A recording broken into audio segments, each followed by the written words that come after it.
Tanpa berlama-lama lagi, mari kita lanjutkan ke cerita berikutnya. Pada saat energi iblis terpecah, Wang Lin mengambil satu langkah dan menghilang tanpa jejak. Tidak bagus. Pria berjubah hitam itu tidak ragu-ragu dan segera mundur. Tepat saat dia mundur, ada kilatan cahaya perak dan ibu jari hitam menekan di mana dia berada. Sosok Wang Lin segera mengangkat kepalanya dan menatap pria berjubah hitam yang mencoba melarikan diri. Kamu tidak akan bisa menghindari yang berikutnya.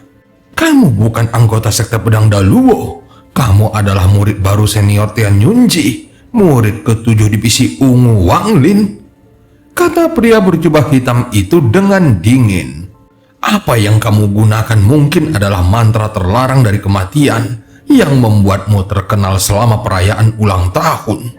Pria berjubah hitam terlihat sangat kesal. Dia telah mendengar tentang Wang Lin dan bahkan melihat seperti apa rupanya dari sepotong batu giok. Bagaimanapun, para murid Tian Yunzi adalah orang-orang yang diperhatikan oleh semua orang di planet Tian Yun.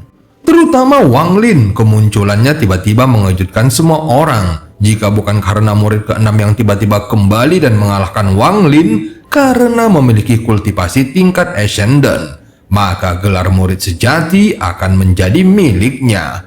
Bagaimana mungkin orang-orang tidak memperhatikan orang seperti ini? Selain itu, mantra terlarang yang digunakannya sangat aneh. Mantra itu khusus menyerang orang-orang yang lebih kuat.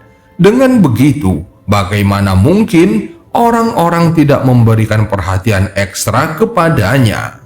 Pria berjubah hitam itu diam-diam mendesah di dalam hatinya. Jika dia mengetahui identitas Wang Lin lebih awal, dia tidak akan bertindak begitu ceroboh. Meskipun lawannya berada di tahap tengah transformasi jiwa, namun dia tidak bisa meremehkan murid Tian Yunzi. Meskipun Wang Lin kalah melawan seorang kultivator ascendant, namun dia menunjukkan bahwa dia memiliki serangan yang sangat kuat. Selain itu, berbagai harta karunnya menarik perhatian banyak orang. Bahkan jika pria berjubah hitam itu bisa menang, akan sangat sulit untuk bisa membunuh Wang Lin. Lagi pula, semua orang di planet Tian Yun tahu bahwa setiap murid Tian Yunzi memiliki harta karun penyelamat hidup. Selama perbedaan kultivasinya tidak terlalu besar, itu berarti kehidupan tambahan.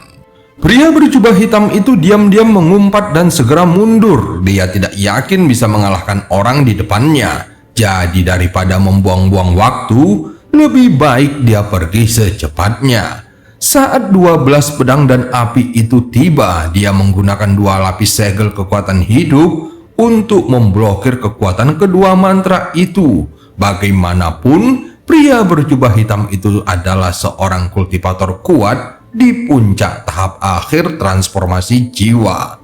Namun jumlah energi spiritual surgawi yang bisa dikendalikan pria berjubah hitam itu bukanlah sesuatu yang dapat ditandingi oleh Wang Lin.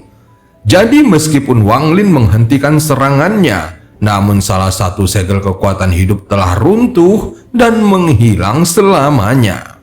Segel kekuatan hidup adalah asuransi Wang Lin untuk masa depannya. Dia menghabiskan seluruh usahanya untuk membuat 3, dan sekarang salah satunya dihancurkan oleh seorang pria berjubah hitam, sehingga membuatnya dipenuhi dengan niat membunuh.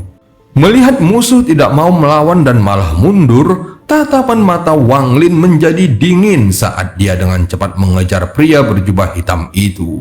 Dia segera menyentuh tas penyimpanannya dan cambuk penghancur jiwa segera muncul di tangannya. Saat Wang Lin mengejar, dia tiba-tiba berteriak. Wajah lelaki berjubah hitam itu muram saat dia tiba-tiba berbalik untuk mencoba meraih cambuk dan berteriak.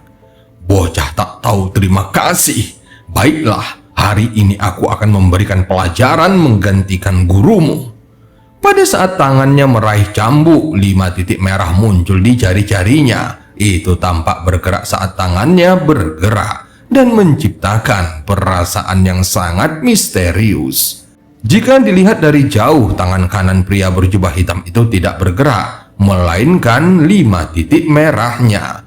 Kemudian tangan kanannya bergerak secepat kilat dan mencoba langsung meraih cambuk penghancur jiwa yang terbang dengan kecepatan gila.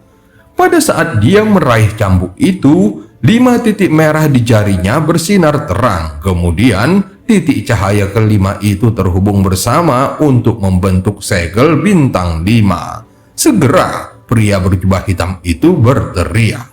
Wang Lin mencibir saat melihatnya. Dia sama sekali tidak khawatir dengan cambuk penghancur jiwa. Jadi dia melangkah ke arah pria berjubah hitam itu, alih-alih bertindak menarik cambuknya.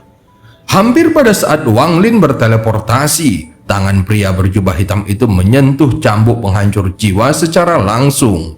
Tepat saat pria berjubah hitam itu selesai berteriak, seberkas cahaya hitam muncul di ujung cambuk dan dengan cepat menyebar ke seluruh cambuk. Pada saat yang sama, cahaya hitam menyebar ke lengan pria berjubah hitam itu dan dia mengeluarkan suara yang menyedihkan. Ada suara mendesis yang keluar dari lengannya dan bahkan ada helaian gas putih yang keluar darinya. Pria berjubah hitam itu segera menarik tangannya dan matanya dipenuhi dengan keterkejutan. Dia tahu di dalam hatinya bahwa segel 5 darahnya dianggap sebagai segel berkualitas tinggi dan itu digunakan terutama untuk menyegel harta karun musuh. Selama bertahun-tahun berkultivasi, dia telah menggunakannya terhadap banyak kultivator dan tidak pernah gagal. Ini adalah pertama kalinya dia mengalami kegagalan. Pada saat dia melepaskannya, semua niat bertarung di tubuhnya menghilang. Tepat saat dia hendak mundur, cambuk penghancur jiwa terbang dengan sudut aneh ke arahnya. Dengan suara cambukan yang keras, cambuk penghancur jiwa menghantam punggungnya saat dia mundur. Dengan satu serangan, wajahnya langsung berubah pucat dan matanya memancarkan cahaya misterius yang belum pernah terlihat sebelumnya. Harta karun khusus untuk merusak jiwa asal. Pria berjubah hitam itu menarik napasnya dalam-dalam. Kakinya tidak berhenti sama sekali saat dia terus melarikan diri. Namun pada saat ini, ruang di sekitarnya terdistorsi dan Wang Lin menyusulnya. Mata pria berjubah hitam itu berbinar dan dia mendengus dingin sambil mengeluarkan asap hitam. Setelah asap hitam muncul, itu dengan cepat mengelilingi Wang Lin. Setelah melakukan ini, pria berjubah hitam itu tidak berhenti saat dia bergerak cepat melewati gelombang energi spiritual iblis yang datang dan menghilang tanpa jejak. Tepat saat Wang Lin muncul, dia dikelilingi oleh asap hitam yang dimuntahkan oleh pria berjubah hitam. Asap hitam ini adalah racun yang sangat kuat dan dia langsung merasakan sakit yang tajam saat dia menyebarkan kekuatan jiwanya. Tanpa ragu-ragu, tangannya membentuk segel dan Wang Lin berteriak, "Angin!" Dengan satu kata, hembusan angin bertiup menembus awan hitam yang menciptakan celah. Tepat saat celah muncul, itu mulai tertutup, tetapi tubuh Wang Lin telah berubah menjadi awan asap hijau dan melarikan diri. Setelah muncul kembali, Wang Lin semakin waspada pada pria berjubah hitam. Dia jelas memiliki banyak mantra dan harta karun yang belum pernah digunakannya. Alasan dia melarikan diri adalah karena dia terkejut dengan ketenaran Wang Lin. Meskipun aku tidak tahu dari sekte mana dia berasal, namun dia pasti berasal dari planet Tianyun dan tahu bahwa semua murid Tianyunzi memiliki harta karun penyelamat hidup. Hal ini bukanlah sebuah rahasia, dan dengan kekuatan mentalnya, dia mungkin sudah mempertimbangkannya berkali-kali. Dia mungkin menyadari bahwa tidak akan mudah untuk membunuhku. Jadi dia memutuskan untuk mundur. Aku tidak bisa membiarkan orang itu tetap hidup. Tatapan Wang Lin menjadi dingin. Dia dengan cepat mengejar pria berjubah hitam. Semakin dalam seseorang menyelami gelombang energi spiritual iblis, semakin kuat roh iblis itu. Mereka dapat mengambil banyak bentuk yang berbeda, tetapi satu hal yang tidak pernah berubah adalah mereka semua memiliki tanduk di kepala mereka. Ada perbedaan besar dalam kekuatan roh-roh jahat ini. Itu tergantung pada jumlah tanduk di kepala mereka. Lokasi Wang Lin dan pria berjubah hitam itu tidak lagi berada di pusat energi spiritual iblis. Mereka sekarang berada di tepiannya. Di sini roh iblis sangat lemah dan itulah sebabnya pria berjubah hitam mampu bertahan dan menyerap energi spiritual iblis. Saat mereka berdua menerobos gelombang energi spiritual iblis, banyak roh iblis bermunculan, namun mereka semua sangat lemah dan dihancurkan oleh mereka berdua hanya dengan lambaian tangan.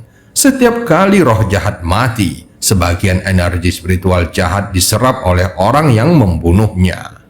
Saat lelaki berjubah hitam itu melarikan diri, dia mengerutkan kening dengan sangat keras. Tubuhnya tiba-tiba berputar ke samping seolah-olah tidak memiliki tulang, dan tepat pada saat ini seberkas cahaya hitam menggores tubuhnya. Pria berjubah hitam itu mendengus dingin saat tubuhnya kembali normal. Dia kemudian menyebarkan kekuatan jiwanya dan menemukan bahwa Wang Lin masih mengejarnya. Bajingan yang tidak tahu terima kasih.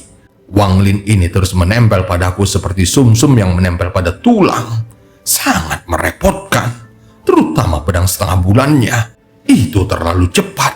Jika bukan karena fakta bahwa aku datang dengan persiapan, maka aku pasti akan menderita karenanya.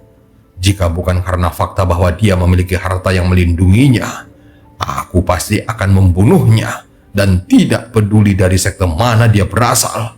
Kemudian aku akan menyerap kristal roh iblisnya. Ekspresi pria berjubah hitam itu suram saat dia mendengus dingin. Kemudian tangannya mulai membentuk segel dan gelombang energi spiritual iblis mulai menyebar seolah-olah tidak berani mendekatinya. Sekarang ada gumpalan asap hitam yang keluar dari tangannya dan gumpalan itu melingkari kedua tangannya. Dia menarik nafas dalam-dalam dan tiba-tiba menempelkannya di dadanya. Pada saat tangannya menyentuh dadanya, gumpalan asap hitam dengan cepat memasuki tubuhnya. Pria berjubah hitam memperlihatkan ekspresi kesakitan dan matanya memerah. Pada saat ini dia tampak sangat menakutkan dan seolah-olah dia menahan banyak rasa sakit. Saat asap hitam terus memasuki tubuhnya, dia akhirnya tidak mampu menahannya dan mulai meraung gila-gilaan ke langit. Suaranya terdengar menggetarkan langit dan gelombang energi spiritual iblis ditekan kembali oleh gemuruh itu. Jika seseorang melihat dari atas, maka mereka akan melihat bahwa tidak ada energi spiritual iblis dalam jarak 1000 kaki darinya. Energi spiritual iblis yang bergerak seperti pasukan lebih dari 10.000 kuda yang berlari kencang dipaksa mundur dan menciptakan zona mati selebar 1000 kaki darinya. Pada saat ini, Wang Lin berhasil menyusulnya. Dia segera berhenti 1000 kaki jauhnya dan menatap dingin ke arah pria berjubah hitam. Saat ini dia berdiri di tengah. Tiba-tiba pria berjubah hitam itu mengangkat kepalanya sambil menatap Wang Lin dan berkata perlahan, "Kamu sedang mencari kematian."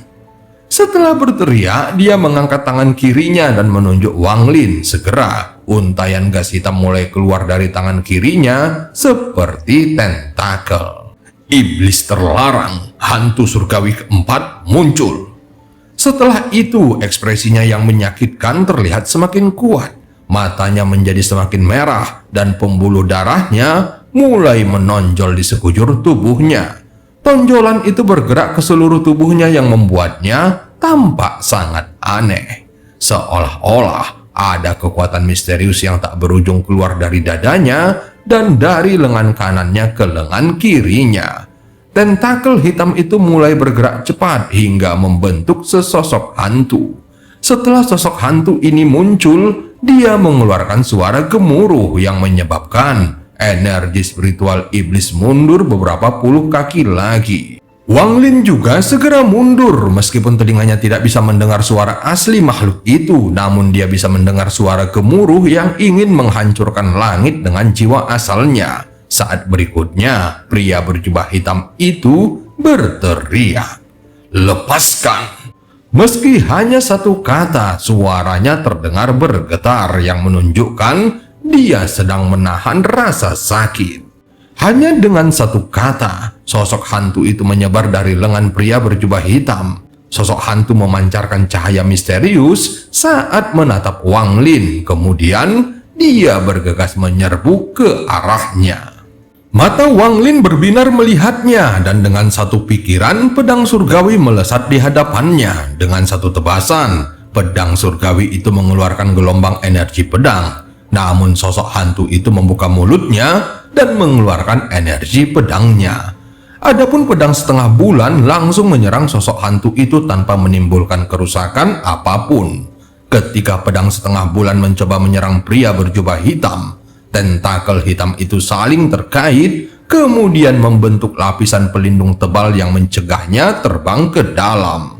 Sosok hantu itu bergegas mendekat. Wajah Wang Lin menjadi muram, dan tanpa sepatah kata pun dia membuka mulutnya untuk memuntahkan seberkas cahaya hitam. Setelah kilatan cahaya hitam, sebuah bendera sepanjang 30 kaki muncul di tangannya. Setelah mengibarkan bendera itu, beberapa jiwa primer yang tersisa terbang keluar. Sosok hantu itu terkejut melihatnya dan matanya langsung menyala. Alih-alih bergegas menuju Wang Lin, dia mengubah targetnya ke jiwa-jiwa utama transformasi jiwa. Mata Wang Lin bersinar dan dia melangkah maju. Dia melewati sosok hantu itu, kemudian melemparkan perangkap binatang buasnya, dan jari telunjuknya menekan ke arah pria berjubah hitam. Wajah pria berjubah hitam menjadi gelap, lalu tangan kirinya mengarah ke arah sosok hantu dan segera berteriak, "Kembali!" Sosok hantu itu meraung dan tampak tidak mau menyerah. Pria itu diam-diam mengumpat di dalam hatinya. Saat ini, dia tidak dalam kondisi yang memungkinkannya untuk terus mengendalikan sosok hantu itu. Sedangkan sosok Wang Lin semakin mendekat seperti kilat. Jari telunjuk kanan Wang Lin menunjuk ke udara, dan pada saat ini energi spiritual surgawi di dalam tubuhnya mulai berkumpul di ujung jarinya. Jari iblis. Dengan kekuatan satu jari, langit berubah warna dan gelombang energi spiritual surgawi yang tak berujung keluar dari tubuhnya. Pada saat ini, energi spiritual surgawi menyebar seperti orang gila. Sementara itu, tanpa kendali dari pria berjubah hitam, sosok hantu itu dengan cepat menyerbu ke arah jiwa-jiwa primer yang dilepaskan Wang Lin. Di matanya, fragmen-fragmen jiwa ini sangat bergizi, dan mungkin setelah melahapnya, energi hantunya sendiri akan meningkat pesat. Jari iblis. Pria berjubah hitam itu langsung mengenali jurus terkenal Wang Lin. Jurus ini digunakan untuk melawan murid keempat divisi ungu dan meninggalkan kesan kuat pada semua orang. Mata lelaki berjubah hitam itu berbinar. Tangan kanannya tidak bisa meninggalkan dadanya karena jika itu terjadi, dia akan kehilangan kendali atas sosok hantunya. Saat ini, di saat yang berbahaya, dia dengan cepat mundur dan memuntahkan awan hitam lainnya. Gelombang bau amis segera keluar bersama awan hitam beracun dan dengan cepat menyebar untuk menghentikan Wang Lin. Segera simbol abu-abu muncul di dahinya dan menutupi seluruh tubuh Wang Lin. Pada saat mereka menutupi tubuhnya, Wang Lin bergerak seperti kilat menembus awan beracun. Ketika awan beracun menyentuh tubuh Wang Lin, itu langsung menghilang. Pria berjubah hitam itu terus mundur dan memuntahkan awan hitam yang tak terhitung jumlahnya dalam upaya menghentikan pergerakan Wang Lin. Rencananya adalah untuk berteleportasi ke arah sosok hantu yang dilepaskannya sebelumnya. Namun siapa yang mengira racun ini tidak berpengaruh banyak pada Wang Lin. Tepat saat dia hendak berteleportasi, sosok Wang Lin menerobos lapisan awan racun, disertai jari kuat yang dipenuhi dengan energi spiritual surgawi yang tak ada habisnya. Ekspresi pria berjubah hitam langsung berubah. Dia tidak bisa menghindarinya tepat waktu, jadi dia dengan cepat mengangkat tangan kirinya untuk membentuk segel. Dia kemudian menempelkan segel ini ke jari Wang Lin untuk menghentikannya. Jari mereka bersentuhan dalam sekejap, namun mereka tidak bersentuhan secara langsung. Ada jarak 3 inci di antara jari-jari mereka. Seketika ada sesuatu yang aneh terjadi di ruang 3 inci itu. Energi spiritual surgawi Wang Lin menyebar dari ujung jarinya dan bertabrakan dengan energi hitam yang berasal dari jari pria berjubah hitam. Pada saat ini, bola hitam yang sangat gelap muncul di antara kedua jari mereka. Bola kecil ini murni terbuat dari energi spiritual surgawi Wang Lin, dan energi hitam itu berasal dari pria berjubah hitam. Bola kecil ini murni terbuat dari energi spiritual surgawi Wang Lin dan energi hitam dari pria berjubah hitam. Ada suara gemuruh yang datang dari dalam bola hitam dan petir bergerak di bagian luarnya. Pada saat ini seolah-olah semua yang ada di dunia telah membeku dan semua cahaya berkumpul pada Wang Lin dan pria berjubah hitam. Wang Lin melayang di udara dan pakaiannya bergerak tanpa tertiup angin. Rambutnya paling menarik perhatian karena memancarkan kesan elegan. Adapun pria berjubah hitam itu malah kebalikannya. Wajahnya muram dan matanya berbinar seperti kilat. Dia berdiri di tanah dengan tangan kirinya terangkat ke udara. Pakaiannya berkibar ke belakang seolah-olah diterpa angin kencang, dan bahkan rambutnya pun berkibar ke belakang. Suara gemuruh di dalam bola kecil di antara mereka menjadi semakin keras. Energi spiritual surgawi di dalam tubuh Wang Lin melonjak seperti orang gila saat berubah menjadi energi spiritual iblis dan disuntikkan ke dalam bola kecil itu. Adapun pria berjubah hitam, dia diam-diam mengutuk di dalam hatinya. Dia harus menyuntikkan semua energi spiritual iblis yang telah dia peroleh sejauh ini ke dalam bola kecil itu. Karena jika dia kehilangan kendali atas bola kecil, maka dia akan menderita serangan balik. Wajah pria berjubah hitam itu tampak garang. Dia tidak membuka mulutnya dan malah mengirimkan pesan transmisi suara. Aku tidak percaya seorang kultivator transformasi jiwa tingkat menengah sepertimu memiliki lebih banyak energi spiritual surgawi daripada diriku yang telah berada di tahap akhir transformasi jiwa. Karena kamu ingin bertarung denganku, maka mari kita lihat siapa yang hidup dan siapa yang akan mati. Mata Wang Lin berbinar-binar seperti obor saat dia menjawabnya. Kamu memiliki hantu yang menyerap energi spiritual surgawimu. Bagaimana mungkin kamu bisa menandingiku? Pria berjubah hitam itu mendengus dingin dan menatap Wang Lin. Dia kemudian mengatupkan giginya dan tiba-tiba mengangkat tangan kanannya dari dadanya. Pada saat dia melakukannya, hantu yang mencoba melahap jiwa-jiwa primer tiba-tiba mengeluarkan raungan dan menatap pria berjubah hitam. Tangan pria berjubah hitam itu berhenti sejenak, tetapi kemudian dia segera mengangkatnya lagi. Ketika dia melakukannya, ada benang hitam lengket yang menghubungkan jari-jarinya ke dadanya. Pada saat dia mengangkat tangannya, hantu itu mengeluarkan raungan marah yang dipenuhi dengan kebencian. Tubuhnya berangsur-angsur menghilang, tetapi tepat saat akan sepenuhnya memudar, mata hantunya menyala. Saat ini dia melihat situasi pria berjubah hitam dan kemudian pada Wang Lin.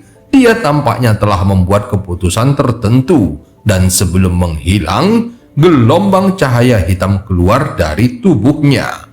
Ekspresi pria berjubah hitam itu berubah, dan tepat pada saat ini cahaya hitam bersinar sangat terang. Di bawah cahaya hitam ini, hantu itu berhenti menghilang. Tepat ketika cahaya mulai bersinar, hantu itu segera berbalik lalu menyerbu keluar melalui gelombang energi spiritual iblis dan menghilang ke cakrawala. Adapun jiwa-jiwa primer, mereka langsung mengejar hantu itu dalam sekejap. Adegan ini terjadi sangat cepat sehingga bahkan pria berjubah hitam itu terkejut, tetapi dia segera mengeluarkan raungan marah. Dia menatap Wang Lin dengan matanya yang bahkan lebih merah dari sebelumnya dan berteriak, "Ini semua karenamu. Jika bukan karena dirimu, bagaimana hantu surgawi itu bisa lolos?" Tatapan mata Wang Lin tampak dingin saat dia berkata, "Itu layak untukmu." Mata pria berjubah hitam itu dipenuhi dengan niat membunuh saat dia berkata lagi, "Bajingan kecil, matilah." Sekarang karena hantu itu tidak lagi menyerap energi spiritual surgawinya, dia bisa menggunakan semua energi spiritual surgawi hantu yang telah dia kembangkan dengan metode kultivasi sektenya dan memasukkannya ke dalam bola kecil itu. "Wang Lin, terimalah kematianmu." Setelah berteriak, dia memasukkan 90% energi spiritual surgawi hantunya ke dalam bola kecil itu. Pada saat ini, suara gemuruh dari bola kecil itu bergema di seluruh langit, seolah-olah bola kecil di antara jari-jari mereka bukan lagi benda biasa, melainkan petir pembalasan dewa yang legendaris. Saat energi spiritual surgawi hantu pria berjubah hitam itu memasuki bola kecil, itu membuktikan bahwa energi spiritual surgawi di dalam tubuh Wang Lin tidak cukup, yang menyebabkan bola kecil itu perlahan menekan ke arah Wang Lin. Pria berjubah hitam menunjukkan ekspresi ganas, seolah-olah dia sudah bisa melihat Wang Lin akan dipukul oleh bola kecil itu. Kemudian seluruh tubuh Wang Lin akan runtuh dan darah serta dagingnya akan berserakan di mana-mana. Bahkan jiwa asalnya akan sepenuhnya berserakan. Jadi tidak ada kemungkinan untuk bisa kembali ke siklus reinkarnasi. Namun tepat pada saat ini, pria berjubah hitam itu terkejut karena ketika dia melihat Wang Lin, yang dia lihat bukanlah rasa takut atau ketidakpedulian. Sebaliknya, itu adalah ekspresi misterius, senyum yang bukan senyuman, dan ada ekspresi mengejek. Ungkapan itu akhirnya membuat hatinya bergetar. Pada saat berikutnya, Wang Lin bahkan tidak melihat bola kecil itu ketika dia berkata, "Kereta perang pembunuh dewa, lepaskan." Bersamaan dengan itu, terdengar suara gemuruh yang membelah langit dan penuh dengan sifat pantang menyerah dari tempat Wang Lin melemparkan perangkap binatang tadi. Itu bagaikan seekor binatang purba yang berani melawan surga, berani melahap makhluk surgawi, dan tak akan pernah menyerah seumur hidupnya. Ekspresi pria berjubah hitam itu tiba-tiba berubah drastis. Hampir pada saat kemunculannya, ia mengeluarkan auman lagi. Kemudian Wang Lin berteriak dengan marah, "Bunuh orang ini!" Binatang roh itu langsung meraung, tatapan matanya sangat dingin saat menatap Wang Lin. Tentu saja Wang Lin sudah siap menghadapi kenyataan bahwa binatang buas ini tidak akan mendengarkannya. Kemudian dia segera mendengus dingin dan mengucapkan satu kata. Untaian kata ini sangat rumit dan orang lain tidak akan dapat memahami apa artinya. Namun kata ini adalah sesuatu yang dipelajari Wang Lin dari warisan kereta perang yang ditinggalkan oleh makhluk surgawi yang menciptakannya, yaitu mantra 9 kata. Mantra 9 kata ini secara khusus digunakan untuk mengendalikan binatang buas ini. Dengan setiap segel yang dilepaskannya, satu mantra lagi dapat digunakan. Bagaimana mungkin seorang dewa membiarkan harta karun yang dimurnikannya memberontak terhadapnya? Jadi, dia sudah merencanakannya sebelumnya. Dengan satu kata, tubuh binatang buas itu bergetar, tatapannya berkedip dan bergerak ke arah pria berjubah hitam, seolah-olah telah mengalihkan semua amarahnya kepadanya. Saat binatang roh itu meraung, ia bergerak secepat kilat ke arah pria berjubah hitam. Wajah pria berjubah hitam itu berubah seperti sebelumnya. Dia telah menggunakan semua energi spiritual surgawi yang mengerikan di dalam tubuhnya, sehingga membuatnya mustahil untuk menghindar. Jika dia mencoba menghindar, maka dia akan langsung menderita serangan balik dari bola kecil yang dipenuhi aura penghancur. Namun sekarang binatang buas itu yang menghampirinya. Jika dia tidak menghindar, maka dia akan mati. Dia dengan cepat menoleh ke belakang, menatap Wang Lin dengan kejam, lalu mengangkat tangan kirinya dan menampar dahinya sendiri. Seluruh tubuhnya bergetar, kemudian jiwa asalnya meninggalkan tubuhnya dan mulai terbang ke kejauhan seperti orang gila. Pada saat jiwa asalnya meninggalkan tubuhnya, tubuh utamanya jatuh seperti boneka tak bernyawa. Bola kecil yang menekan Wang Lin tiba-tiba berhenti dan kemudian dengan cepat menyerbu ke arah tubuh pria berjubah hitam. Sekarang selain jiwa asalnya, semua hal lain tentang dirinya telah sepenuhnya menghilang dari dunia ini. Dan cerita pun berakhir, sampai ketemu di part selanjutnya.